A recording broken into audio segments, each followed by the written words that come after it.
Bien, muchas gracias, Vero. A tener en cuenta entonces esta información para circular por la ciudad. Nos metemos en otros temas de actualidad porque estamos disfrutando de este material, la fuerza de las ideas, la impronta del Estado vallista en la identidad nacional. Es el último trabajo del expresidente Julio María Sanguinetti, actual secretario general del Partido Colorado, quien está hoy aquí en piso para compartir con nosotras la mañana. Y bueno, para conocer un poco los detalles de este libro es que lo recibimos. Bienvenido.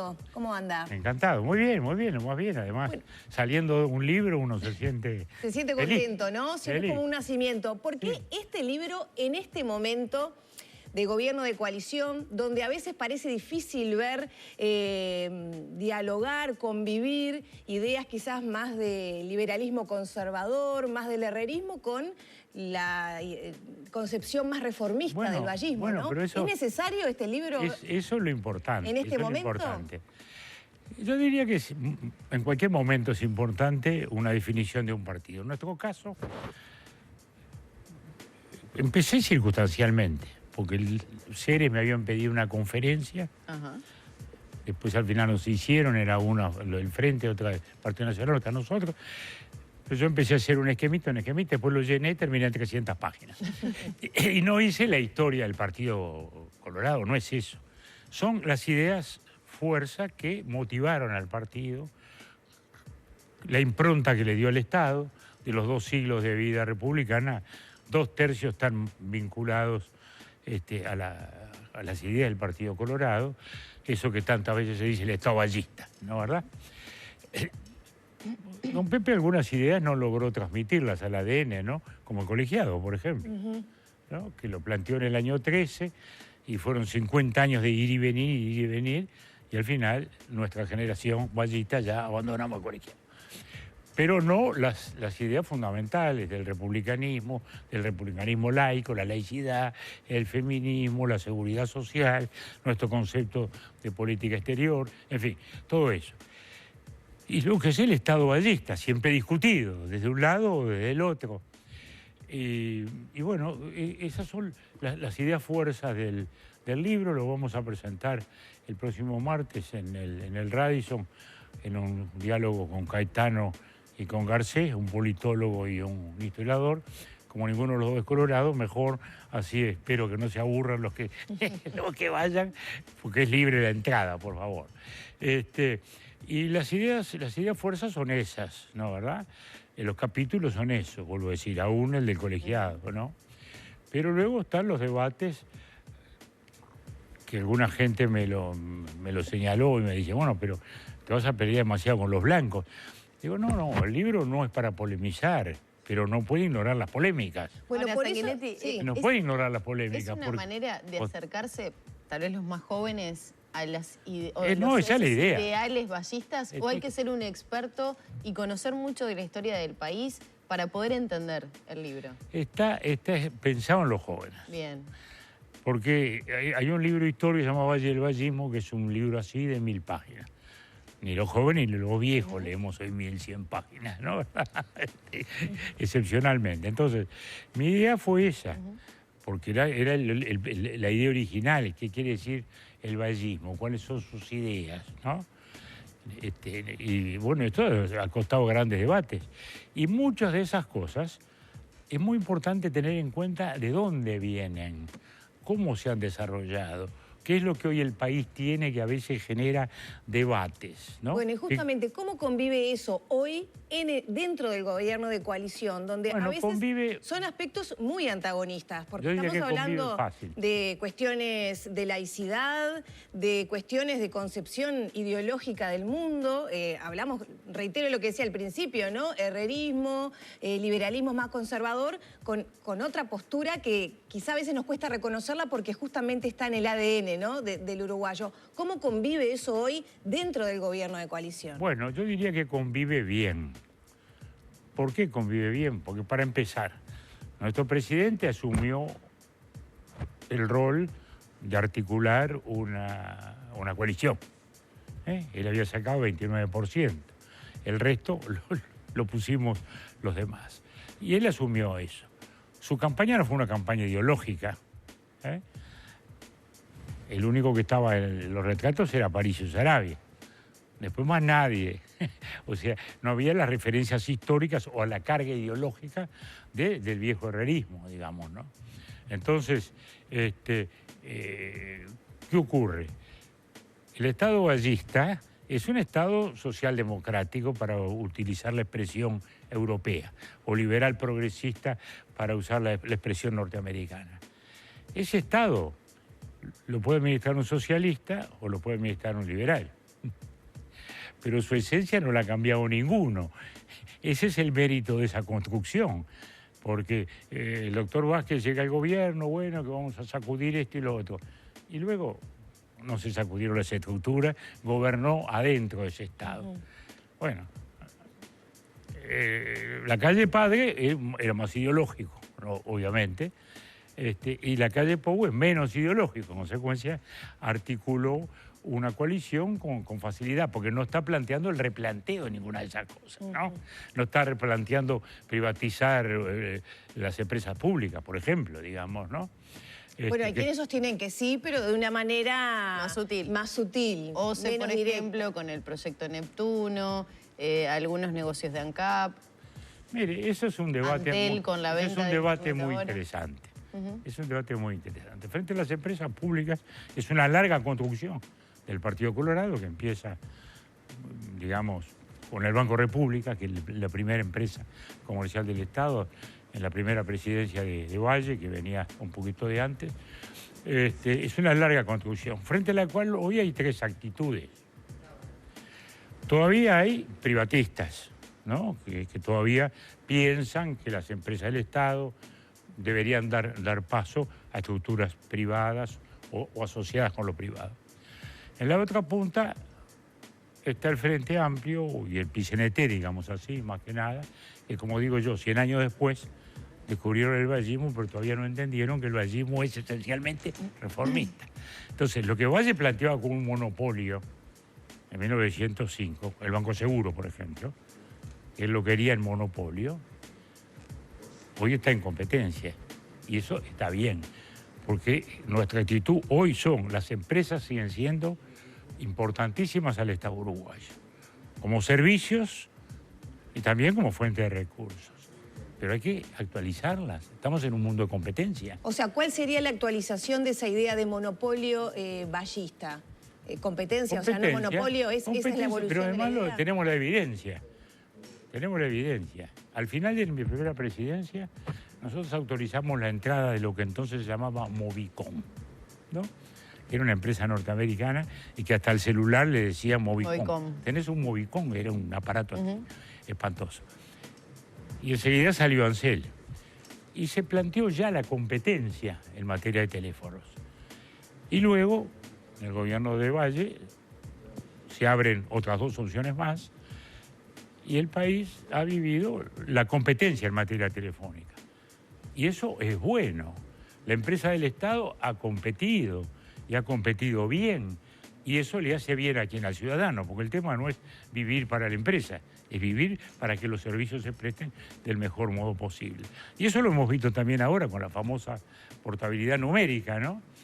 Que le da al ciudadano el derecho a ser dueño de su número, y las empresas que compitan, y han competido.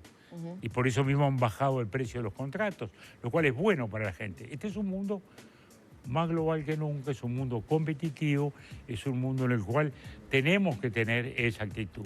Empresas del Estado, sí, pero lo más eficientes posibles. El monopolio las estanca, el monopolio las lleva a la ineficiencia. Ahora, ¿y esa tendencia a la privatización que se denuncia desde algunos sectores, por ejemplo, es compatible con todo eso? Porque le llaman privatización a cosas que no lo son. Ahora, cuando la portabilidad numérica auguraban la catástrofe. No, pero en el caso de OCE, por ejemplo... ¿De? De OCE, por ejemplo, tal vez bueno, es un mire, poco más cuestionable que OCE, sean empresas privadas, un consorcio que... Sí, usted, mire, para poner un ejemplo, es parecido, no igual, a lo que hizo UTER, el gobierno del Frente, con los eólicos. Es decir, son empresas eólicas que le proveen a UTI. En este caso, a su vez, es bastante discutible el contrato, porque se le aseguró a esas empresas privadas digamos, el precio y comprarle esa energía, aunque usted no la precisara. Digamos que es algo parecido a eso. Es la empresa privada que invierte. Es agua contra energía, ¿no? Es la empresa privada que invierte y o se le compra, digamos, ¿no? ¿Verdad? Esa es la idea. ¿Y por qué esto? Para aumentar la inversión, porque en definitiva los países crecen sobre inversión. Inversión solo del Estado, imposible. Entonces, inversión extranjera, inversión local, la mayor inversión. Por eso es que se procura un negocio de ese tipo. O se sigue teniendo la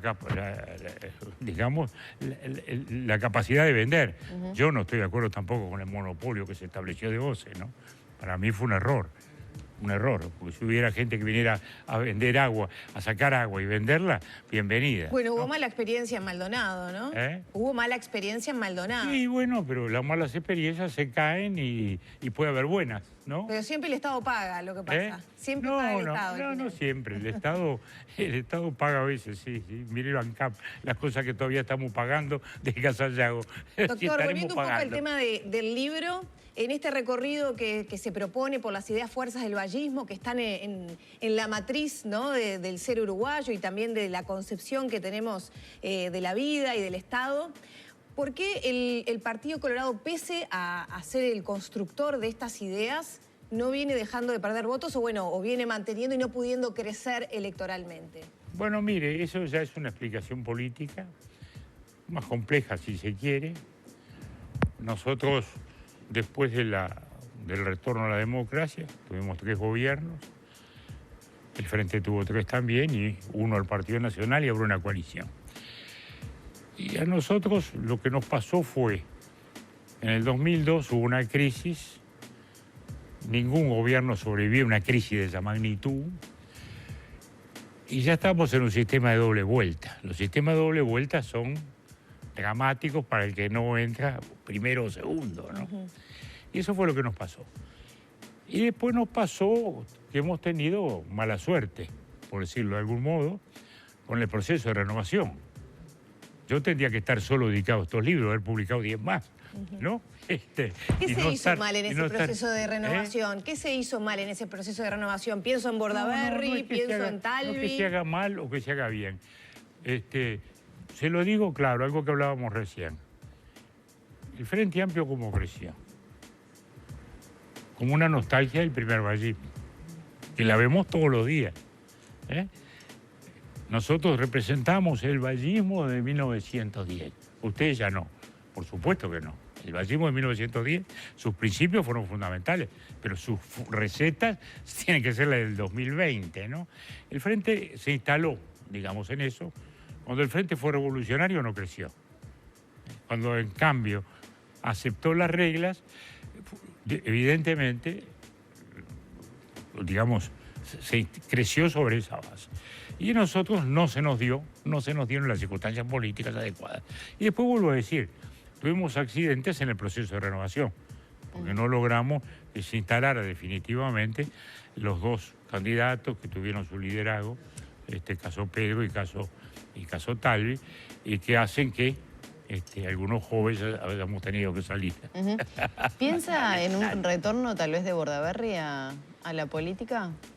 ¿Es un buen actor para las próximas elecciones? Todos los días se habla de Bordaberry y a él le molesta horrible. A él le molesta horrible y tiene razón. Dejémonos de hablar de Bordaberry.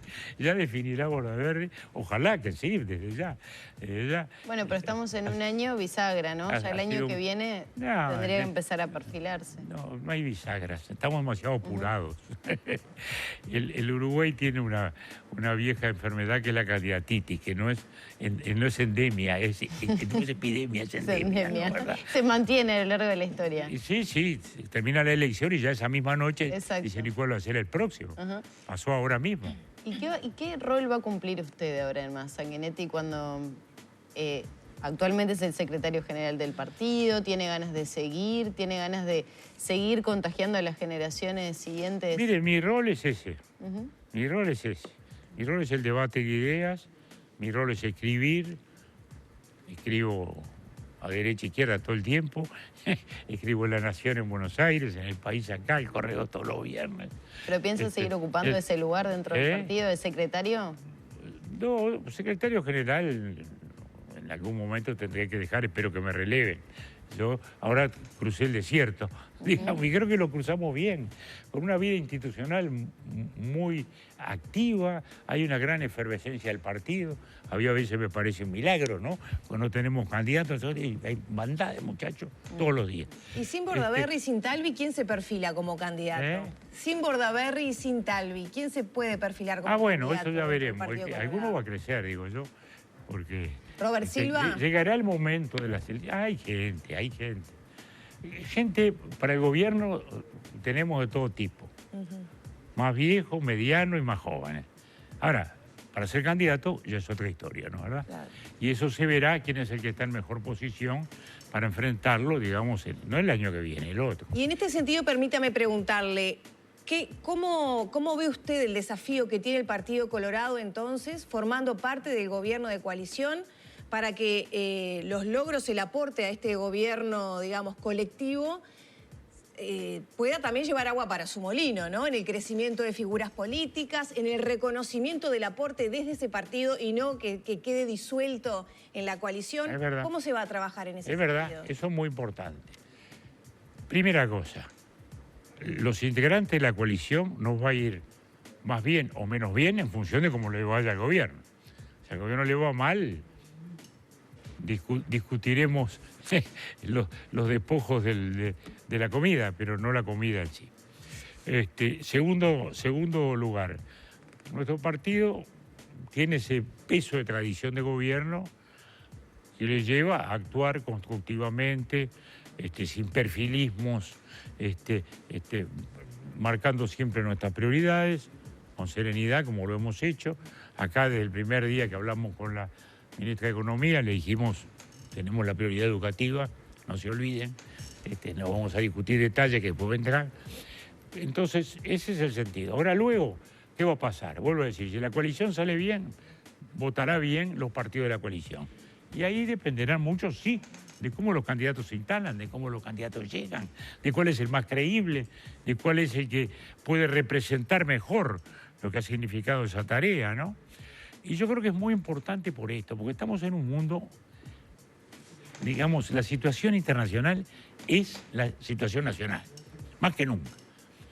Siempre lo de afuera influyó mucho. Ahora es todo. Y estamos en un mundo incierto e incendiado. Tuvimos 2 años de pandemia en el mundo universal, con caída económica tremenda. Ahora tenemos una inesperada, impensada guerra europea, que la tenemos acá en la puerta, ¿no? Porque el petróleo, la energía, los cereales, la harina, el pan, la logística, etcétera, etcétera, etcétera, está golpeado por eso. Entonces el debate nuestro es si logramos hacer lo mejor posible. Y yo creo que el país está hoy en lo mejor posible. Porque hay que mirar el mundo que está incendiado. El precio del combustible, mire Ecuador, mire Perú, mire la Argentina, ¿no?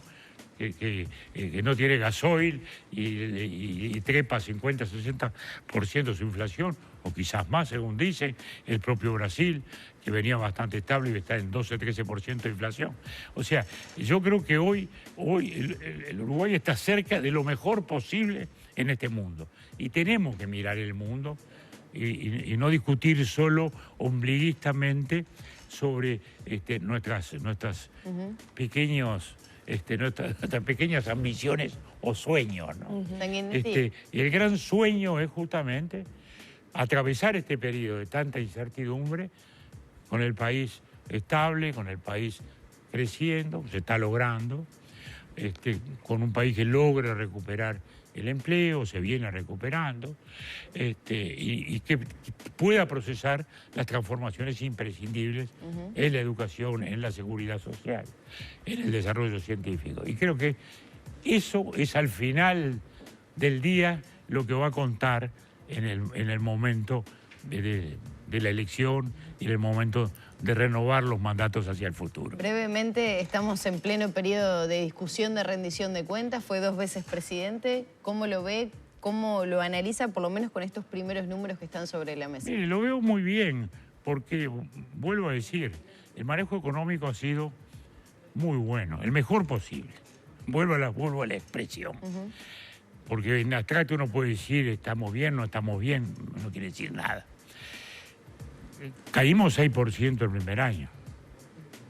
Una caída fuerte en el mundo y acá. El año pasado crecimos 4,5%. Este año estamos en algo parecido. Eso es muy valioso. Se ha ido recuperando empleo. Se estima que entre el año pasado y este serán 90.000 empleos. Y la rendición de cuentas refleja eso. Se está proponiendo 250 millones de dólares de incremento del gasto. ¿Por qué se puede hacer? Se puede hacer porque se manejó prudentemente. Y el déficit, si bien sigue siendo grande, es manejable. No estamos en el 5% del PBI, estamos en el 3,5%. Y creo que esta es una rendición de cuentas razonable y con prioridades claras, porque ese es el otro tema. Cuando viene la rendición, se intenta hacer un nuevo presupuesto. Se discute todo de nuevo, todo de nuevo. Bueno, no. Cuando todo es prioridad, nada es prioridad. En este caso, creo que las prioridades están definidas cuantitativamente en educación, en seguridad, algo en la ciencia, y creo que eso está bien, son las prioridades. El resto, bueno, es la administración. A mí me parece que es una propuesta bien razonable para seguir creciendo, porque acá se discute mucho salario real, y lo que hay que discutir es inflación. Porque yo le puedo dar a usted el 10% de aumento, subió 15% el costo de vida, ¿para qué le sirvió? Entonces, los déficits no son inocuos, producen consecuencias. El equilibrio fiscal no es inocuo. Por eso, el lograr una inflación en este momento, como la que tenemos, que no es buena, pero es igual que Estados Unidos, que nunca pasó el 2,3, hoy está en 8,5. Entonces, me parece que la política económica está razonablemente bien manejada, las relaciones sociales lo mismo. Bueno, ayer me alegró que hubiera un arreglo con COFE, en fin, hay algunos otros gremios que están un poquitito fuera de borda, pero ya se verá. El Ministerio de Trabajo es un ministerio paciente. Ameritará sin lugar a dudas otras charlas. Muchas gracias por estos minutos. No, gracias a ustedes por hacerle caso a este autor.